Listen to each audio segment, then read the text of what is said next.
Hi guys, welcome back to No Interruptions. I'm Kate, and today we're talking about drag shows, we're talking about gender appropriation, and the large narrative of hypocrisy that we're starting to see more and more in different areas of our community. It's going to be really juicy, so stay tuned.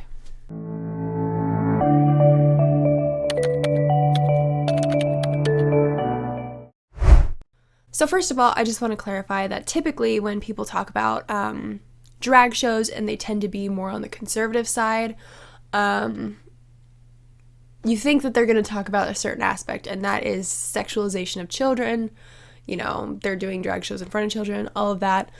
I'm not going to be talking about that in this video. I feel like that's a whole separate thing. So if that is a video you'd like to see, drop me a comment below and let me know. I would love to make a video like that for you guys. So first of all, just to lay some context out for those of you who may have forgotten, who maybe never heard of this story before, and there's many stories like it, I'll link a few of them below. There was this girl in high school, I think this might have been like a couple years ago, I don't know. Honestly, the last 4 years have been kind of a blur. So somewhere in that range, there was a story about this girl who's in high school, and she was going to her high school prom. She picked out this dress that was sort of inspired by Asian culture. It kind of looked like it was inspired by Asian culture. Anyway, she went to prom in this dress, and people lost. And by people, I mean people on the left. They totally freaked out. I am very angry with you right now. They're saying, oh, this is cultural appropriation. How dare she wear this dress? You know, she's not Asian. Like, how could she wear something that resembles Asian culture? Like, that's offensive.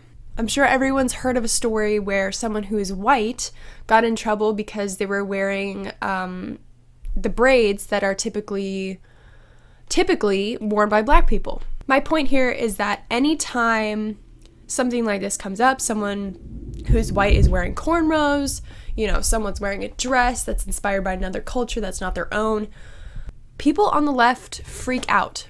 And I say people on the left as a generalization. There are some people who consider themselves Republican who might think that that's offensive too.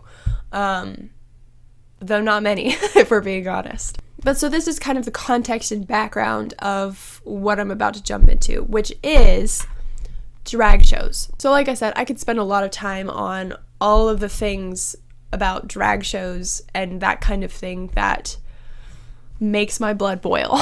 But for today, I'm just going to talk about the hypocrisy that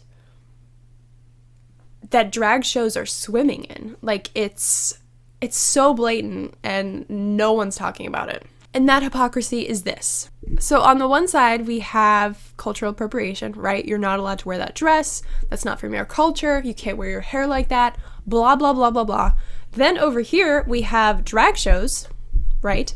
Where literally biological men are dressing up as women and parading themselves around making a show about it. I'm sensing some kind of double standard here.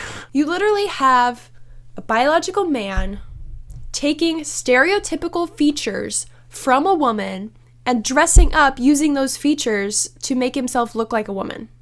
Okay, that is way more blatant than wearing a dress that is inspired by Asian culture because you think it's cool.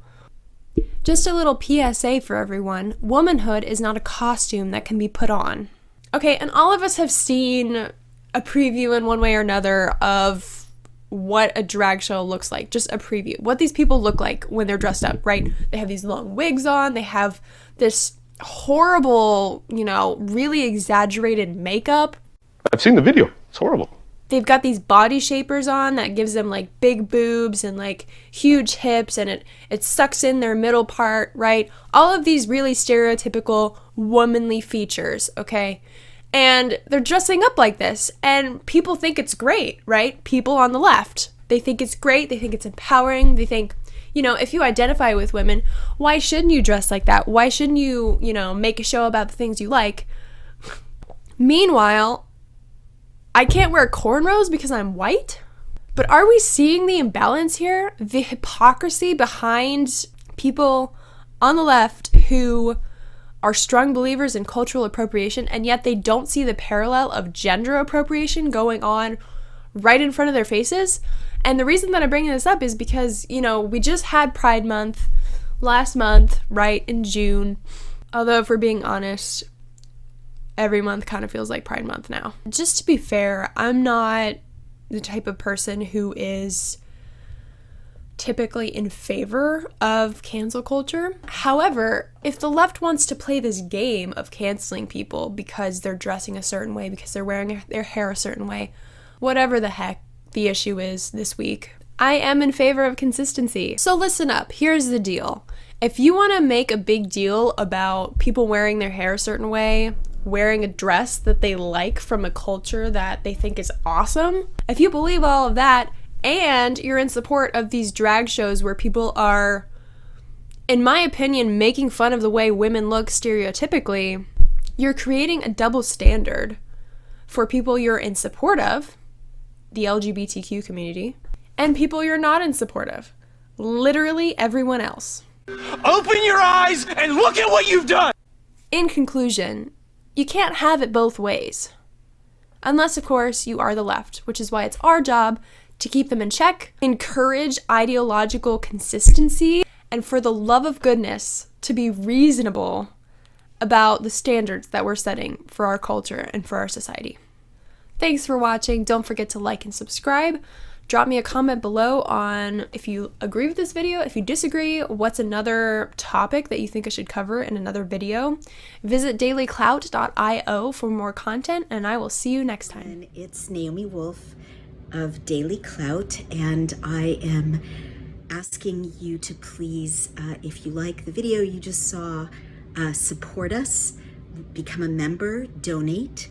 You can send checks to P.O. Box 24, Millerton, New York, 12546, or go to Daily Clout, DAILYCLOUT, become a member or donate. Thank you so much for your support.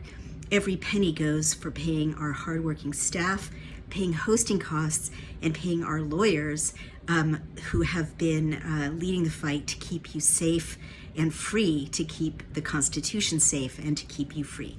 Thank you so much.